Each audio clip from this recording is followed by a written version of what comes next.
sejam bem-vindos ao Lado a Lado Cast, o nosso café com saúde.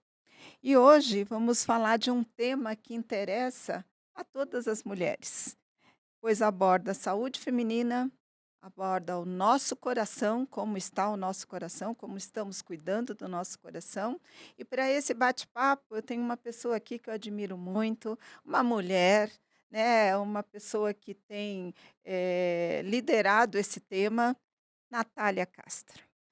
Seja muito bem-vinda Muito e obrigada. eu queria, assim, para a gente começar, que você se apresentasse, né. Quem é Natália Castro? Para as pessoas aqui que estão nos ouvindo saber um pouquinho de você.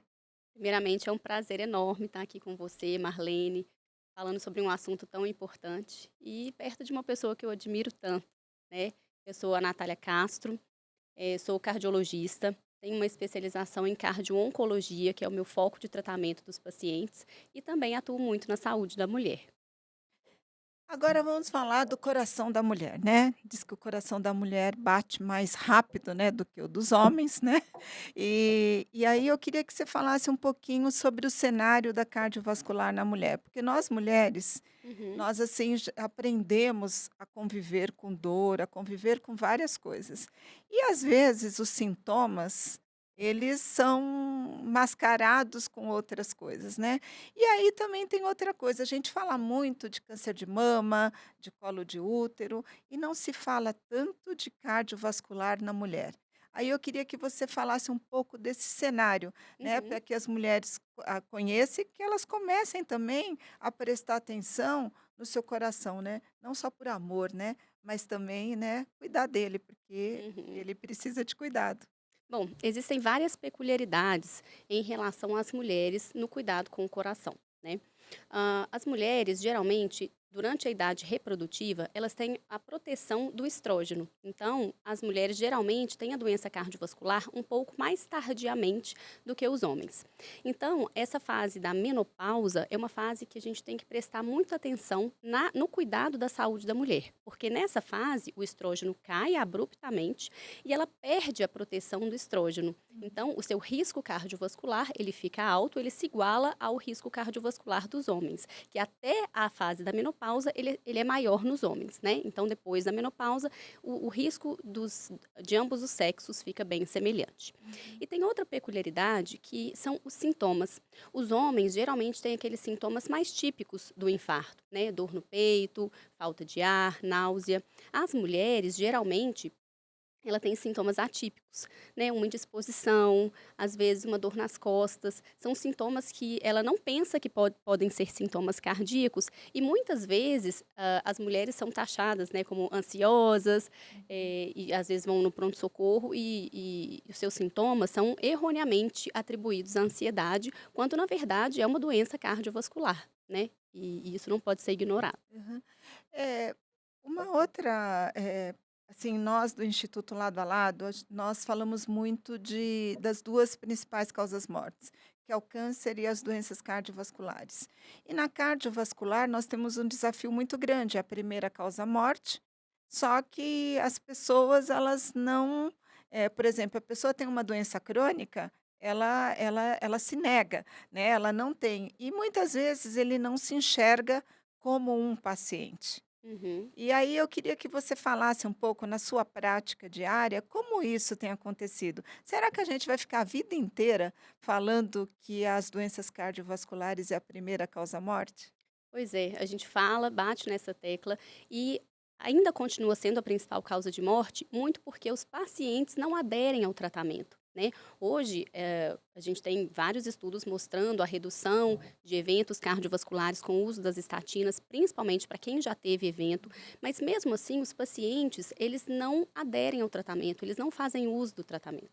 Então, é a doença que mais mata no mundo e vai continuar matando se a gente não atentar de que a gente precisa conversar sobre isso, precisa alertar os pacientes que eles precisam de tratamento e que esse tratamento funciona, que esse Uhum, tratamento reduz mortalidade. uhum. Mas é muito comum a gente chega ali na prática, né, o paciente chega lá no consultório: "Ah, doutora, eu suspendi a estatina porque eu vi alguém falando que ela faz mal, que ela faz mal para o fígado, que ela dá dor muscular", mas A gente tem que saber muito bem quem a gente está ouvindo, quem é o profissional que está falando isso, né? Uhum, Porque você suspender uma estatina num contexto de uma pessoa que já teve infarto, isso vai ser muito problemático, uhum, né? uhum. Então a gente tem que conversar sobre isso e não deixar pessoas que não entendam sobre o assunto dominar essa situação. Você trouxe algo que eu acho importante a gente tocar aqui, que são as fake news, né. São aquelas notícias, às vezes, que cai no grupo da família e aí ela vai longe, Ela vai longe, o né. paciente segue aquilo e o que o médico falou, Isso. ele não segue, né? É. Isso é E isso acaba fazendo com que a gente não tenha, eu brinco que hoje o doutor Google é o grande, médico, né, de plantão, né, porque as pessoas procuram lá e a informação ela vem de qualquer jeito, você muitas vezes não está numa fonte confiável. Mas o interessante é que hoje eu acho muito legal esse empoderamento do paciente com relação aos cuidados com a saúde. Perfeito. Então é muito legal que ele vá no Google, que ele pesquise, que ele se informe, mas que ele procure um profissional sério para ir lá e conversar e tirar suas dúvidas, Uhum, perguntar, questionar e tomarem uma decisão juntos sobre o seu tratamento, né? aham, Não tomar as suas atitudes sozinho, sem aham. ter conhecimento. É bem interessante isso que você colocou, porque hoje você percebe que o paciente, muitas vezes, ele já vem até com o laudo pronto, né, de Uhum, tanta informação que ele sim. busca, e aí E eu ele já vejo isso vem. como um ponto positivo. Lógico, é muito positivo, mas ao mesmo tempo, ele precisa buscar informações nos canais corretos Exato. e chegar no bom profissional, Uhum. né. Então isso é muito importante. E aí eu queria que você falasse, você começou aqui no início do nosso bate-papo falando sobre a menopausa, né. Nós sabemos que na mulher é uma das idades, né, hoje que, eh a gente hoje está tendo muita informação, Uhum. né, isso é muito importante, mas eu queria que você falasse um pouquinho a cardiovascular na mulher menopausada, né. Uhum. Como que essa mulher ela pode lidar com isso? Onde ela pode buscar informações seguras, né? Como que você orienta as mulheres que chegam até você? É muito importante as mulheres saberem que na fase da menopausa existe, solução para os problemas que acontecem, né. Muitas vezes ela começa a lhe sentir sintomas que ela não sabe explicar por que que eles estão acontecendo, e muitos deles são atribuídos a essa fase da menopausa, né. É uma fase super complicada, desafiadora na vida da mulher. E é uma coisa interessante, assim, a gente passa um terço da vida na menopausa. Então a gente tem que dar muita atenção para essa fase na vida que exige cuidado, desculpa, exige atenção mesmo. Aham. Por quê? Nessa fase, as mulheres elas têm alterações fisiológicas do organismo. Então, tem a queda do estrógeno, queda da progesterona, e isso faz com que ela tenha diversos sintomas. Primeiro, os fogachos, né, que são aquelas ondas de calor Uhum. que a mulher fica com rubor facial. Depois ela tem uma sudorese que molha a blusa, né, que pode ser uma coisa constrangedora. Ela pode ter insônia, né, insônia tanto pela queda dos níveis hormonais, quanto por essas ondas de calor que acontecem à noite. Ela pode ter alterações na memória, na cognição, né, às vezes esquece compromisso. E isso é uma coisa fisiológica, ela fala: "Nossa, meu Deus, estou esquecida e tal", mas ela tem que saber que isso é um problema que está acontecendo nessa fase, que ela pode buscar ajuda e que isso pode melhorar, né. Uhum. Uhum. E existem várias, coisas que a gente pode fazer para tratar essa mulher na menopausa. Existe solução, né. Aham. Existe na verdade, desde, coisas que a gente faz que são não farmacológicas, como por exemplo, exercício físico, alimentação, que são coisas fundamentais aí ao longo da nossa vida toda. E o ideal seria que a mulher, ela começasse a fazer todas essas medidas antes que ela entrasse na menopausa. Porque na menopausa a gente tem alterações metabólicas, alterações no organismo que aumentam o nosso risco cardiovascular, né? A gente tem, com a queda dos hormônios, o LDL, que é o colesterol ruim, ele sobe, o colesterol bom, ele desce, os triglicérides sobem também. Então a gente tem um perfil ali mais heterogênico, as gorduras elas começam a depositar mais nos vasos. A gente tem a resistência, uma maior resistência à insulina, com predisposição ao diabetes. Então o ideal seria você chegar naquela fase já com tudo bem organizado, bem controlado, para não ter maiores problemas. Né? Na fase da menopausa, a gente perde massa magra. A mulher, normalmente na fase reprodutiva, ela acumula gordura nos quadris, acumula nas coxas e, na partir da menopausa, ela começa a acumular no abdômen, que é a gordura visceral, que é mais perigosa do ponto de vista cardiovascular. Né? Então, é muito comum as mulheres chegarem na menopausa e falarem assim: ah, mas é porque eu estou comendo a mesma coisa, fazendo o mesmo tanto de exercício, eu estou engordando. E isso acontece mesmo, porque ela tem uma queda do metabolismo basal, ela diminui a massa muscular, e a gente tem que fazer a nossa reserva para chegar nessa fase, porque nessa fase as coisas vão começar a declinar. Né? Natália, você falou, todos nós falamos e reforçamos a importância, né, da atividade física, da boa alimentação.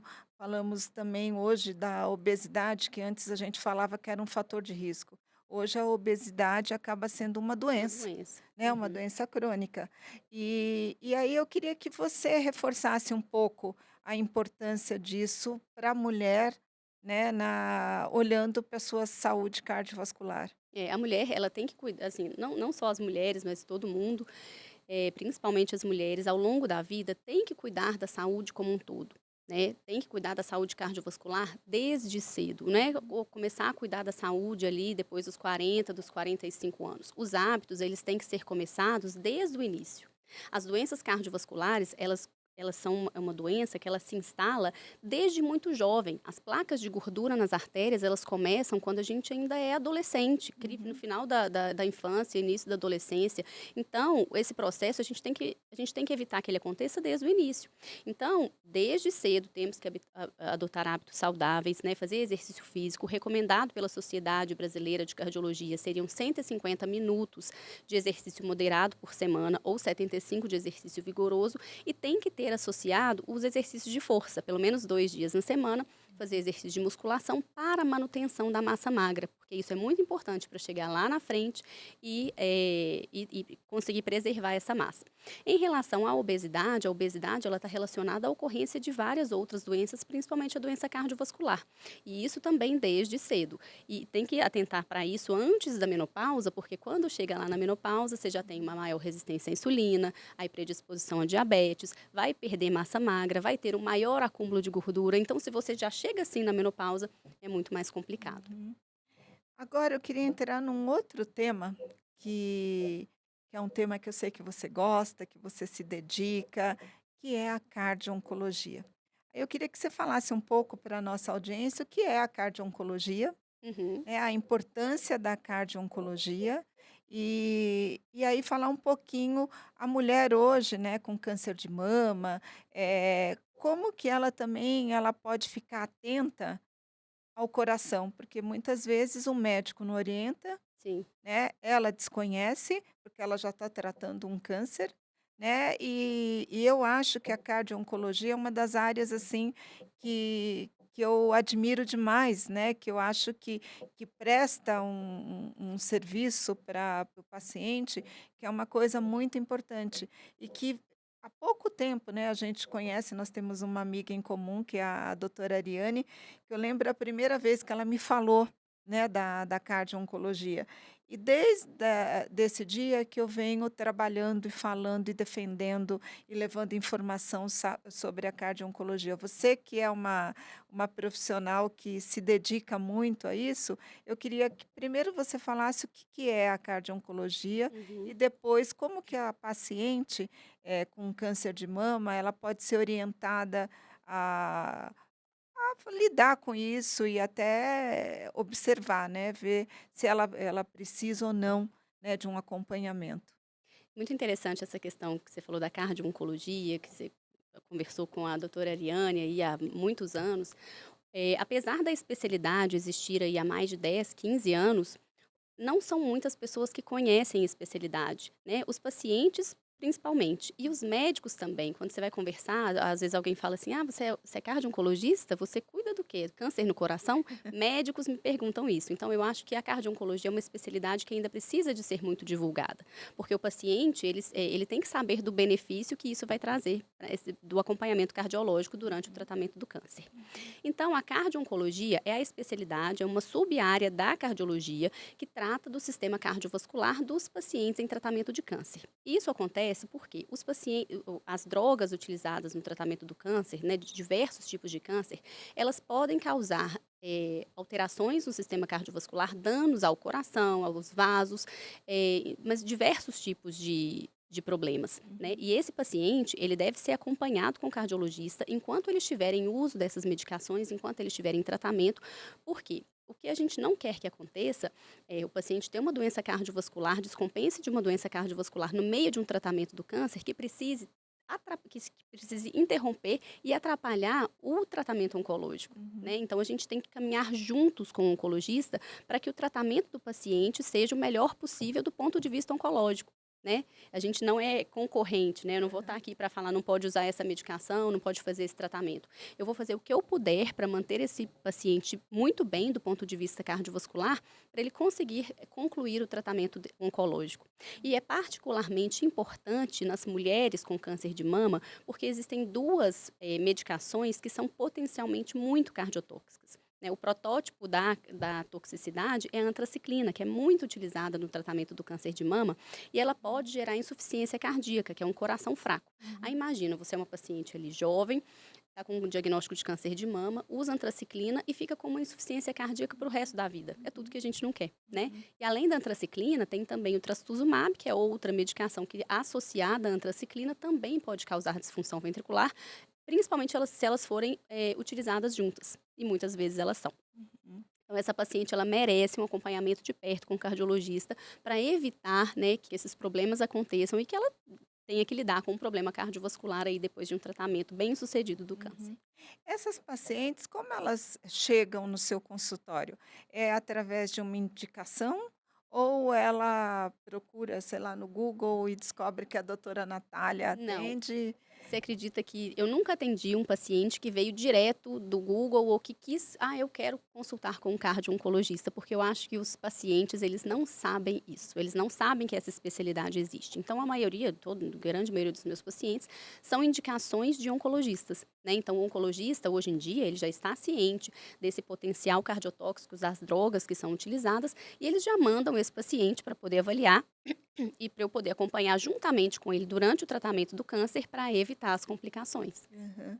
Agora, a paciente com câncer, de mama, eu lembro que você falou e me chamou muita atenção, anos atrás eu fiz um evento, e nesse evento era para pacientes com tumores femininos.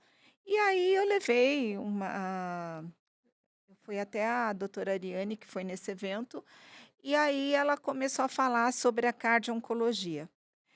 O rumo do meu evento mudou inteiro, porque as pacientes que estavam ali, elas começaram: "Não, mas eu sinto isso, eu estou tendo aquilo. Ah, não sei", e aí o que aconteceu? Toda a agenda teve que ser alterada, porque começaram tantas perguntas, tantas dúvidas. Como que você acha que eu sei que ações como essa, tá falando, isso tudo ajuda, mas como que você acha que poderia diminuir essas barreiras, né, e essa informação chegar mais perto do paciente e esse paciente conseguir, ter essa informação de uma forma mais rápida, sabe?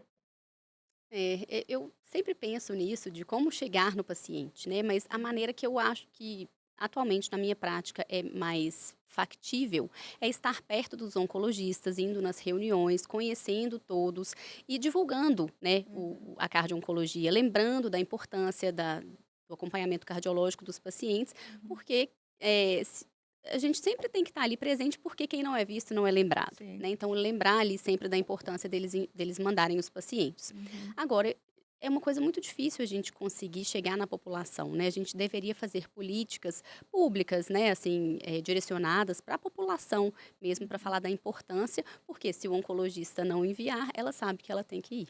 Aham. Agora, a paciente com câncer de mama, primeiro não de mama, com câncer ali, ela já tem ali o grande desafio, né, que é essa jornada dela aí de tratamento que não é fácil, e aí ela, no meio do caminho, ela descobre também uma outra Um que problema é cardíaco. é, que é uma insuficiência cardíaca ou qualquer outra, doença ali cardiovascular ali no meio do caminho. Como que é enfrentar isso, né, como que é lidar com isso? Sim, a insuficiência cardíaca não é uma doença tranquila, né. Então ela já tem ali, ela está tratando um câncer, que é uma doença que tem um super estigma, ela fica ali assustada e imagina ela desenvolver uma outra doença que é grave do mesmo jeito, Uhum, né. Então isso é bem assustador para os pacientes. Então, o que eu vejo, assim, que na prática, os oncologistas eles mandam os pacientes para a gente quando o problema já aconteceu. Então a gente tem que tentar mudar essa uhum, mentalidade de mandar os pacientes antes que o problema aconteça para a gente evitar que ele aconteça, aham. né, porque realmente lidar com essas 2 doenças ao mesmo tempo é bem complicado. E hoje você na sua prática, diária, o que que você tem percebido? As mulheres, elas têm, te procurado mais? Você percebe que a mulher tem ficado um pouco mais atenta à cardiovascular ou você ainda percebe que ainda tem muita dificuldade? Porque, a gente vê as grandes campanhas, né, Uhum, então as grandes campanhas olha para câncer de mama, colo de útero, e agora os tumores ginecológicos, sim. né, e o coração ele fica lá quietinho, né, ele vai ficando um É. pouco E um dado esquecido, né. interessante que, assim, a gente sempre preocupa com essa questão de câncer de mama, depois da menopausa, fazer rastreio e tal, mas a doença cardiovascular, ela mata de 8 a 10 vezes mais do que o câncer de mama na Aham, pós-menopausa, né, e a gente não dá a devida importância a isso. aham, E o que eu vejo é que muitas vezes as mulheres, elas são cuidadoras. Então elas cuidam dos maridos, cuidam dos pais, mas elas negligenciam o próprio cuidado. aham, Então, muitas vezes, o que eu tento fazer é quando a mulher vai junto com o marido na consulta, porque muitas vezes ele já teve um infarto, ele já tem algum outro problema, ou leva os pais e fala: e você? aham. E você, está cuidando da sua saúde? E, na grande maioria das vezes, elas falam: ah, não, eu estou esperando ele melhorar disso, estou esperando ele fazer tal exame para depois olhar para minha saúde. Então, acho que o que a gente devia tentar mudar é o pensamento da mulher, porque para Uhum. cuidar dos outros, ela precisa estar bem. Hoje, Natália, você percebe que muitas mulheres elas têm, eh ficado um pouco mais atenta à questão da obesidade, e Uhum. a gente vê esse momento agora que é esse advento aí das canetas emagrecedoras, né. Como que você vê, porque a gente percebe que tem pessoas que acabam tendo uma orientação médica, um acompanhamento. Mas você percebe também que apesar agora ela está controlada, mas antes se usava por, estética.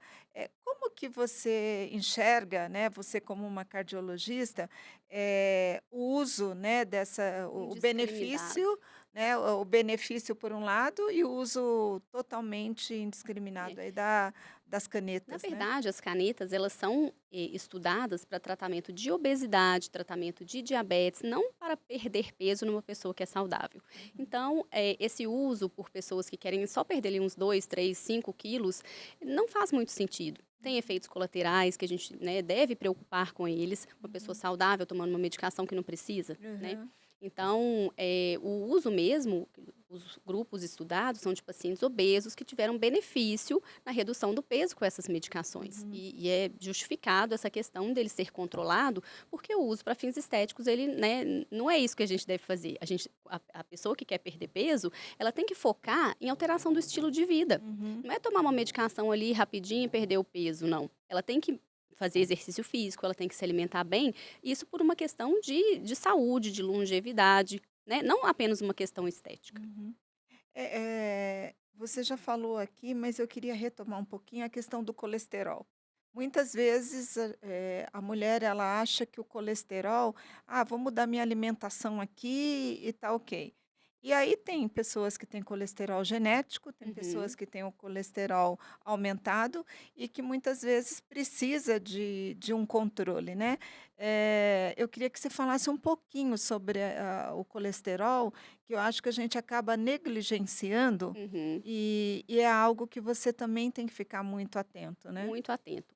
O colesterol alto, ele deposita nas artérias e é a principal causa do infarto, né? Infarto, AVC, das doenças cardiovasculares em geral. Então, o colesterol, a gente não avalia apenas o valor isolado desse colesterol. Para tratar o colesterol, a gente avalia o paciente como um todo, o risco desse paciente. Então, se você chegar ali no meu consultório com um colesterol de 120, eu não vou tratar um colesterol. Eu vou ver o que, que você tem de comorbidades, né, se você tem hipertensão, se você tem diabetes, se você tem obesidade, e vou calcular o seu risco. E dependendo do risco, existe uma meta para esse colesterol. Se você é de baixo risco, a meta é uma, se você é de moderado e alto risco, a meta é outra. Né? Nos pacientes que já tiveram algum evento prévio, um infarto, um AVC, a meta de colesterol é abaixo, de LDL é abaixo de 50. Né? Uhum, Então, isso vai depender de eh, várias coisas. uhum, Que o colesterol, a maior parte dele, ele é produzido pela gente mesmo. E uhum, tem pessoas que têm uma maior predisposição genética para ter um colesterol elevado. Então, não adianta um paciente ali com um colesterol de 190 de LDL, 200 de LDL, ele não vai conseguir com dieta. Com dieta, a gente reduz ali de 10 a, no máximo, 30% do valor do colesterol. Ele nunca vai conseguir chegar com a dieta no valor adequado. Então, o remédio, né, nesse caso, ele é imprescindível, uhum. entendeu? Um outro tópico que há pouco tempo a gente, acabou, levando um susto aí, né, que é a questão da hipertensão, né, da pressão alta. Todo mundo, assim, minha avó, né, minhas tias, todo mundo assim: "Não, porque a pressão E boa agora 12 é por 8 é 12 por hipertensão. 8". E agora muda isso, né. Fala pra gente sobre isso. Na verdade, não foi uma grande mudança, foi uma Aham. mudança de nomenclatura, né. Antes, a pressão, arterial, a hipertensão era acima de 14/9 e hoje continua sendo acima de 14/9, a hipertensão. Aham. Só que eles classificaram a pressão como pressão não elevada entre o 120/80 até o 14/9, o 140/90. Mas Uhum. por que que eles fizeram isso? Eles chamaram atenção para esse grupo de pacientes que esse grupo de pacientes, ele precisa estar atento, porque ele tem uma chance maior de desenvolver hipertensão arterial ao longo da vida. Uhum. Então, se ele já tiver alguma outra comorbidade associada, às vezes vale, o foco desse grupo é fazer mudanças no estilo de vida para evitar que ele fique hipertenso lá na frente. Então, Uhum. mudar, alimentação, comer menos sal, fazer exercício físico, isso tudo vai ajudar no controle da pressão. Agora, se ele tiver várias outras comorbidades, pode ser que neste grupo ele precise ali de uma dose baixa do remédio, sim, mas Uhum. mais focando em prevenção para ele evitar que ele fique hipertenso. Então, não é que ele está hipertenso ali com Aham. 12/8, ele tem uma pressão elevada, Aham. elevada, né? Aham. Não elevada, a pressão normal não elevada é abaixo de 120/80.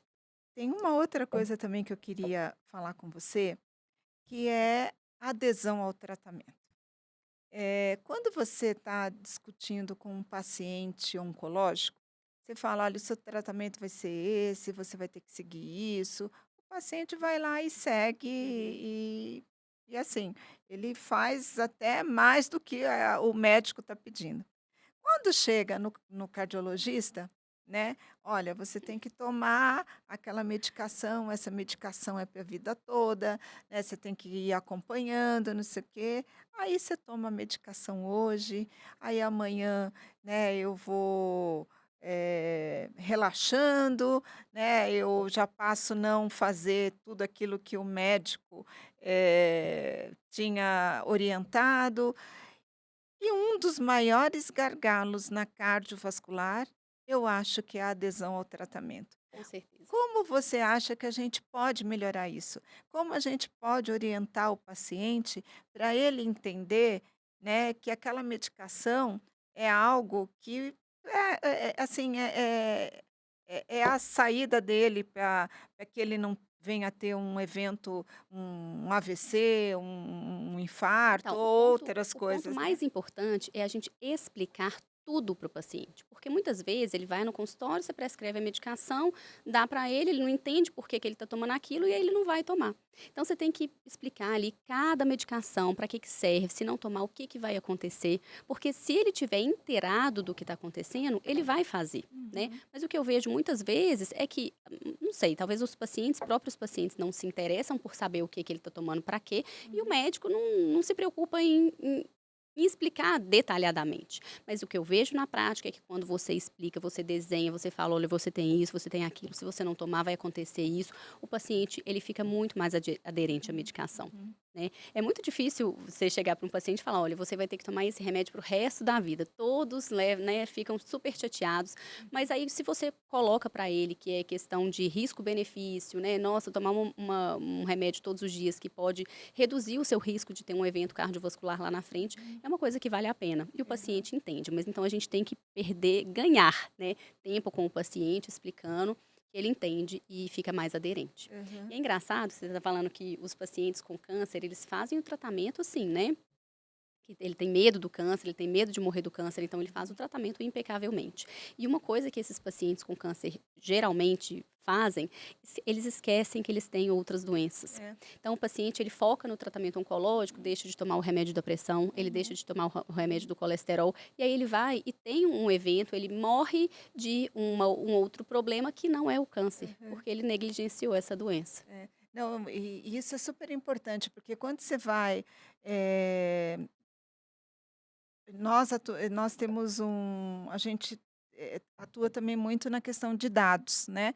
E quando você vai pegar dados, que nem, por exemplo, tem muitos casos que você pega, atestados de óbito, né. A pessoa estava fazendo todo um tratamento de câncer, mas ela teve uma parada cardiorrespiratória. O que entra no atestado de óbito dela lá é a parada cardiorrespiratória, mas não aparece ali, né, que foi um câncer, que foi e aí a gente aquilo que a gente sempre fala da subnotificação Uhum, dos dados, né. sim. E aí isso que você trouxe é muito importante, porque muitas vezes o paciente, ele acaba esquecendo as outras coisas, né, e ele acha que Esquece ele mesmo. está com aquele diagnóstico de câncer, que tem que fazer aquele tratamento, e o restante ficou lá atrás, né. Então isso que você colocou, eu acho, assim, muito importante. E como você tem feito isso? Outro dia eu ouvi de uma médica, ela falando o seguinte, que os pacientes chegam até ela e ela tem que desenhar, às vezes, no papelzinho para ele, o que ele tem que tomar, né, de manhã, à tarde, à noite, e Uhum. ela tem que fazer os desenhos, porque ele não seguia, ele não fazia, ele não acompanhava, e isso depende muito do profissional que você está ali na Com frente, né. certeza. Você tem percebido isso no seu dia a dia? Porque tem algo aí também muito importante que é a nossa população está envelhecendo, Uhum. né, a pirâmide já inverteu. E como que orientar essas pessoas, né, porque muitas vezes ela não segue direitinho aquilo, né. É, a gente tem que ver o perfil do nosso paciente. Eu atendo perfil variado de paciente, né? Aham. Desde pacientes mais jovens até mais velhos, de várias classes sociais. Isso é diferente. O Aham. atendimento de cada paciente é diferente, porque o entendimento dele é diferente. Então, a forma como eu explico para uma pessoa que tem uma menor escolaridade é diferente da que tem uma maior, Uhum. né? Mas, assim, é sempre explicando da melhor forma que eu consigo para que ele entenda sobre a doença e queira tratar.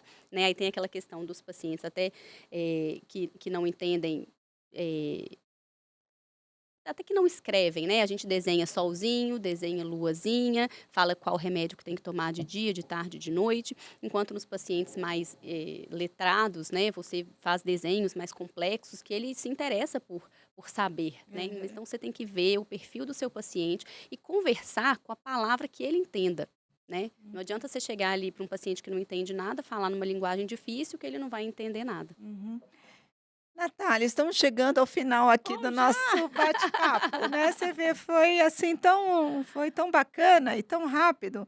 E eu queria que você olhasse ali para aquela tela e você Aham. falasse, com aquela mulher que hoje ela está recebendo um diagnóstico, né, de uma doença cardiovascular, como ela pode contribuir, ajudar para que ela passe por esse diagnóstico, esse tratamento de uma forma mais suave, e também para aquela mulher que está tendo hoje um diagnóstico aí que ela passou todo esse tempo aí e chegou na menopausa, né, e aí ela vai ter que enfrentar essa caminhada, né. Uhum. Então eu queria que você mandasse um recado para essas 2 mulheres.